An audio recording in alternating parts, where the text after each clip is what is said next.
everybody. We are back. We have our guest today. Her name is Sarah Burns, and she's an author. She's going to be talking to us about her brand new book called Cookesville, USA. I hear it's really interesting, and she even brings in some old people from the older times and stuff like that are going to be a part of this book. And we're going to learn about it, learn about her, and have some fun. So welcome to the show. How are you doing today? Oh, I'm doing great. I'm so glad, appreciative of being here and being able to talk about my book. It is Cookesville, Cookes. Yes. Now, I apologize. There are a lot of crooks in this book because it focuses on Western crime from the establishment of this town into the 21st century. It's based on Bakersfield. Yes. And it's called Cookesville, USA. So tell me a little bit about why Bakersfield, because I've heard of it. I know the city pretty well. I used to work with a guy that came from Bakersfield, and so he told me a lot about it. So tell me a little bit about the history of Bakersfield. Okay, Bakersfield was founded in 1850 by a man named Colonel Baker. 1850 happens to be the year that California became a state. It was during westward expansion days, following the Mexican War, which was concluded in 1848. So there was a rapid expansion westward. And when the first Constitution of California was written, I mean, California as a territory moved beyond the territorial process right to statehood and became a free soil state. So it was the Wild West, and it was a place that became more populated by white men than the indigenous peoples, the Native Americans, the Hispanics that were there was some Spanish still here, and then the blended race mestizo. Well, Colonel Baker homesteaded before there was a Homestead Act. He staked out his claim, and he kind of owned the rights to a lot of land around here, but he, as Spaniards, natives, other peoples moved up and down the Central Valley, he allowed them to camp in his field. So it became known as Bakersfield, word of mouth. Oh. So that's the real story. Now, my story is fictionalized in that it follows the process of the gold rush in 1849. A lot of men showing up in those fields and making a lot of the first flow, staked out the best claims, grew the most wealth. And my character, Frank Cook, had been a soldier in the cavalry during the Mexican War, came to the goldfields, was married to a Choctaw woman. Then they came down to the lower part of the Central Valley to create their own town of Cookesville. They named the river the Cook River. The real river here is Kern. And part of my impetus for writing the book was that Bakersfield was a town that I never wanted to settle in. I happened to marry a man who was from Bakersfield, and I was familiar with it. It was okay, but I didn't want to live there. So from Orange County, he and I, when he graduated, we moved to San Francisco. And from there, he was on a project in British Columbia. And that's where we were when his father passed. So that brought us to the town I never wanted to live in. And I always made plans to escape. So after having my 3 children and they went eventually off to college, I was employed as a history professor here and in other places around the region, and still had plans to escape. And then after divorce, met another man whose law practice was here. So as I sat and wondered why I was in this town, I also realized that I had been here so many years. I'd become part of the fabric of the community, very active socially, somewhat active politically, definitely involved in history of the region as well as the United States. And I'm still teaching history at the college level. But I decided it was that I needed to be the storyteller for the real Bakersfield, because it is the brunt of a lot of jokes in Hollywood. It comes through in TV shows and in movies, and yet it is also the setting for many Western shows, whether it's Old West or New West, but there's a lot of filming that goes on around this region. So I decided I had to tell its story, but especially after I met the man whose storyline runs through it. He was an investigator that I knew well. My husband knew well before I ever met him. And he was the fixer for the leading criminal attorney here in town and for the law firm. And so we lunched with him. I had him over to my house. I got to know this man quite well. And his story was absolutely fascinating because he not only was the best criminal investigator here in this area, but he had done so also over in Vegas and met mob types as he was investigating the mob. And so his storyline runs through the entire book, and there's nothing, absolutely nothing boring about that story. I wanted to tell his story as soon as I began to hear the tales come from him. And then he told me also that Dennis Quaid wanted information from him about a crime that he covered, and he wanted some of the evidence from my character's name, Lenny, that's very close to the real man. And I figured if Dennis Quaid was interested in it, it must be a good story. So I continued plumbing the depths of this investigator. He definitely, if you're familiar with Harry Bosch, he's one of those who will ferret out the truth no matter where it takes him, but also like Ray Donovan, because he's a good fixer and cover-up man. And that's what this criminal attorney depended upon. So in a crux, that's what was the impetus for this book. Lenny's story goes from the first chapter all the way to the end of the story. Wow. It's exciting, it's dramatic, it's bloody, it's sexy, it's erotic. And that was that man. So there's a lot of truth into this book then. Oh, there is absolute truth to this. Just about every single crime is based upon real crimes and cover-ups and justice here in Bakersfield. There's both. There's both the good, the bad, and then of course the third thing is the ugly, and it all comes through. It's gritty, and it's for adult consumption. So I know that I read that you brought in some pretty historic figures into this particular book as well. What are some of them? Who are some of them that you brought into it? Okay, I began the story.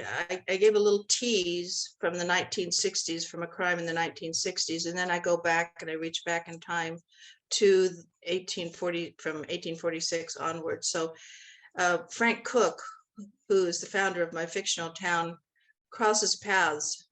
He also works with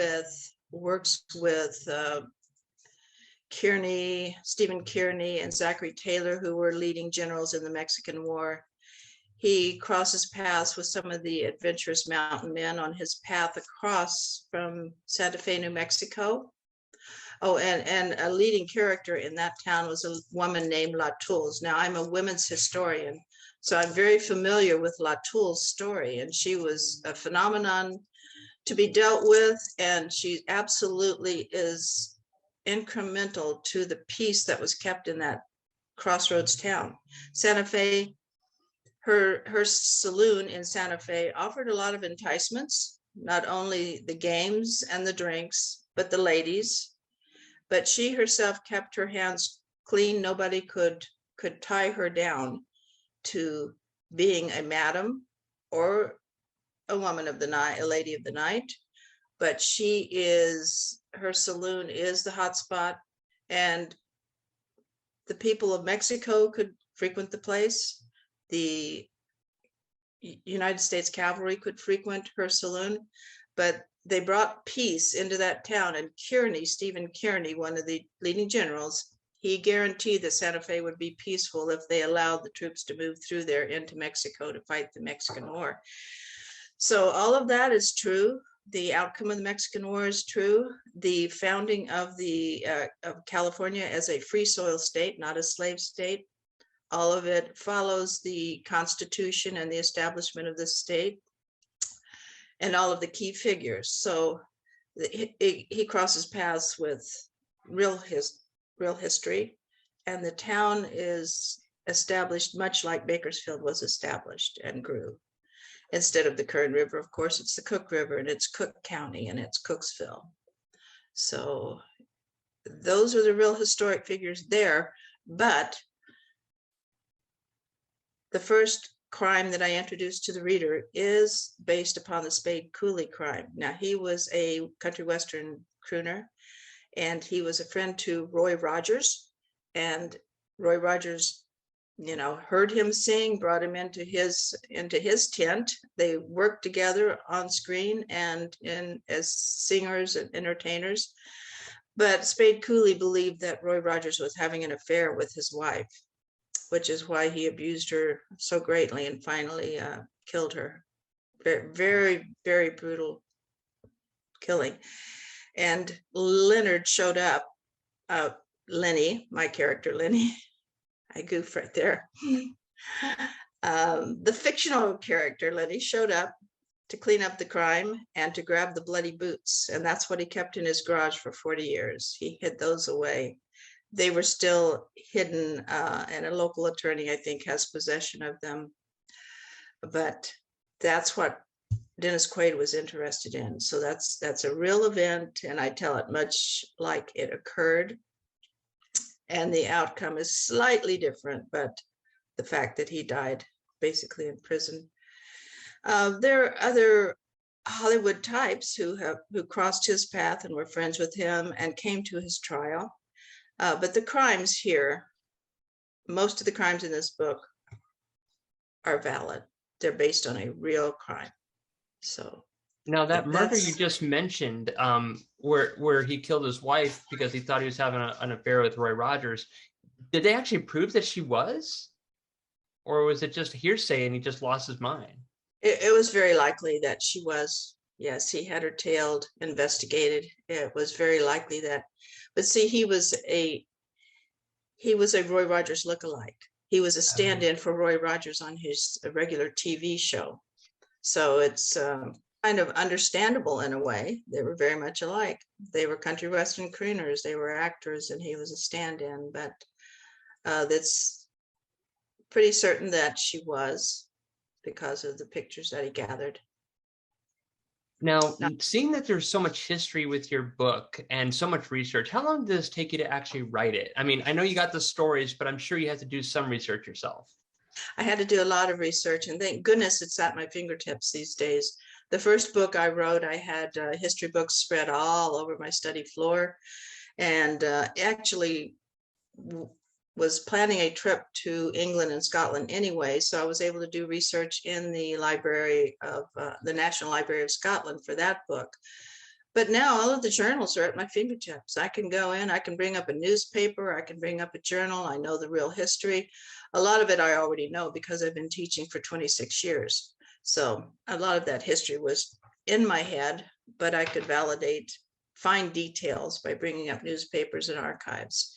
So yes, I started this book back in 2012, I believe. Wow. And I put it on hold for a long time. My key character passed away in 2011. And I felt like, I wanted to know so much more, but I gathered all I could from him while he was alive and began work on it. And then had so many teaching jobs. I think that summer I taught 7 classes in 8 weeks. So I was just busy, and I put it on hold for a long time. I'd come back and I'd work again. But what helped me complete the book was COVID. I was no longer driving to and from schools to teach. Everything was 100% online. That saved me a lot of time and hours, and I dedicated myself to completing it that year. In fact, and in truth, I completed it in early 2021. So wow, it was a process underway for a long time. It's a pithy book too. I mean, it's lengthy, but all of my friends just really find it so exciting, especially if they live here and they know so many of the torrid love affairs, extracurricular, extramarital affairs, and people we played tennis with, that we socialized with. And so those stories come through, and it's kind of like reading The Help. When you saw the movie The Help, and they're walking through the market and they're reading it and they're all wondering and knowing who some of the characters are. Well, that's happening here in Bakersfield. As a matter of fact, I had a book signing at my neighborhood lodge recently, And one of the women that bought a book that day called me yesterday and said, I'm in love with this book and I want to give it away for Christmas. Do you have any more? And she came by and bought 4 more copies. She was so excited. So it is one of those that's a real eye opener to the community and drawing the, and I'm having an evening at Cooksville a week from this Saturday to entertain and to talk about the book. So it's very exciting. Wow. But it's also an exciting book for people who know nothing about Bakersfield, because you can learn.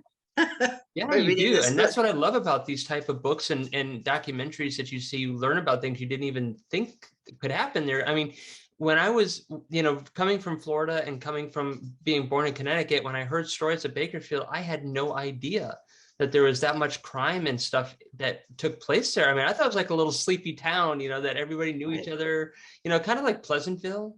That's kind of how I was portrayed. So, this is interesting to find out it isn't like that. Now, I know as a historian, nothing surprises you, but did anything surprise you when you were doing research about this book, that popped out and it's like, wow, I cannot believe this actually happened? Right.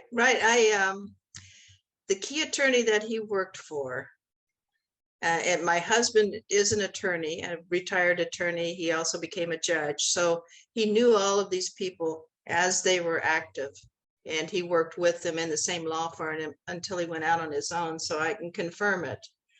But this attorney that Lenny worked for, everyone around town, if you got the word, now I wouldn't have heard this because I'm not a criminal type, but if you're on the edge, people mouthed it and they let it be known that if you go to this attorney, in my book, his name is Norris Stein, for $10,000, you can get away with crime.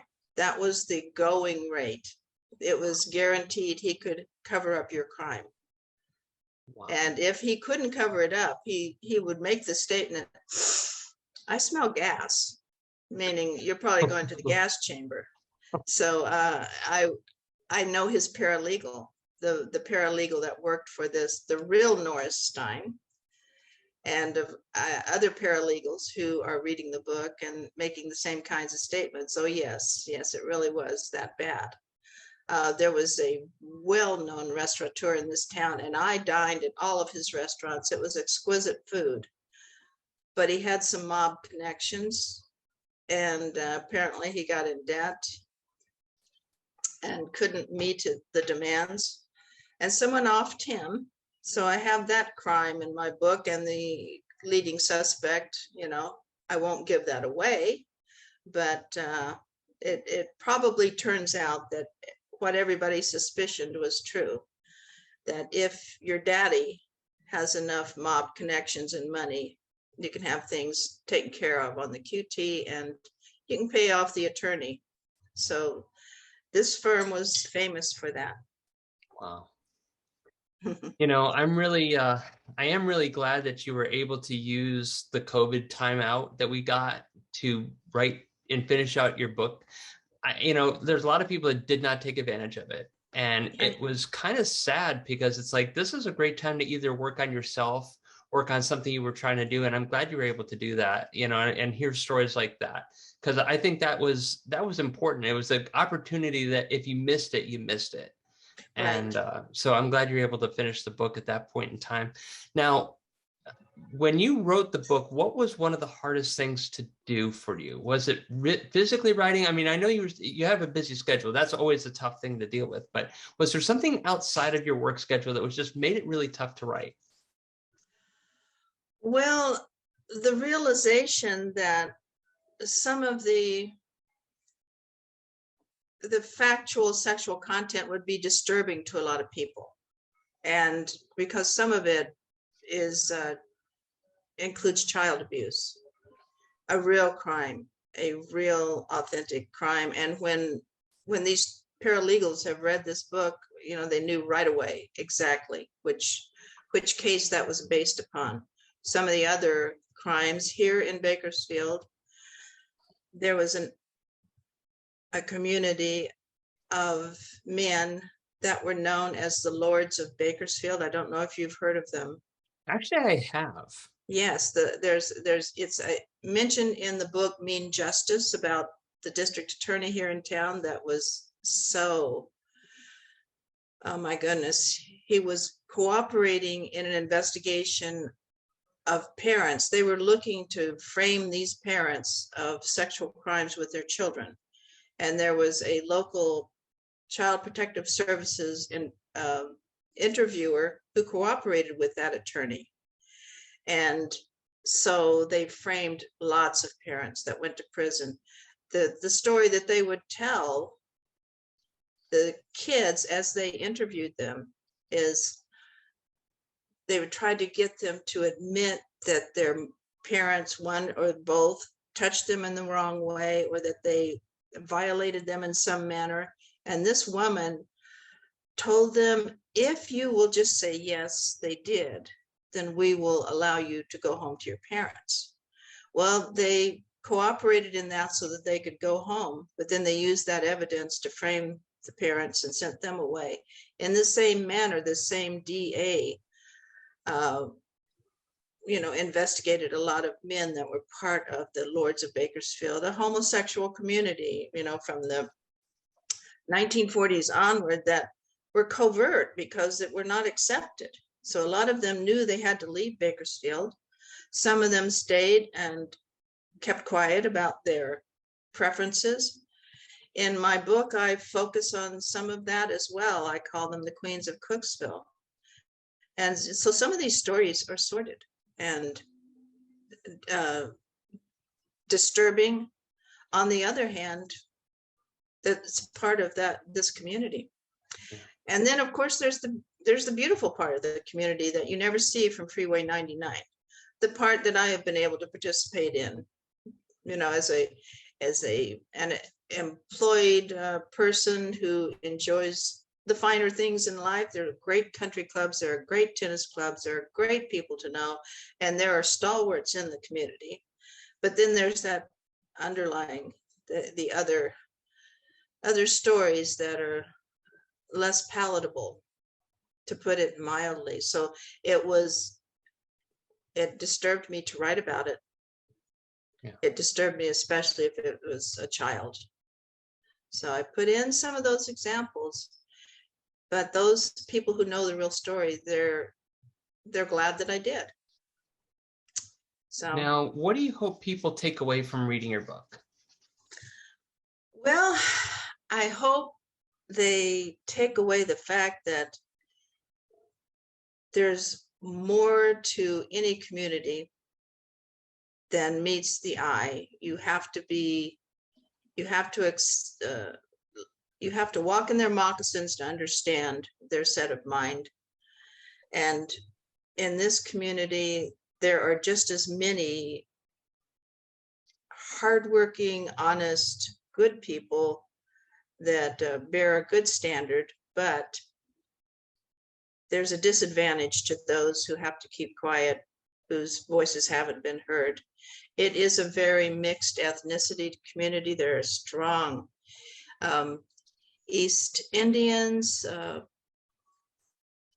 Pakistanis, Afghans. There's a huge variety of Middle Easterners as far as the African American community, the original Native Americans to this region, and of course, Hispanic community. And I wanted to weave their stories together in a way that is authentic, because as the United States went through civil rights movements and progressed and then regressed, so did this community.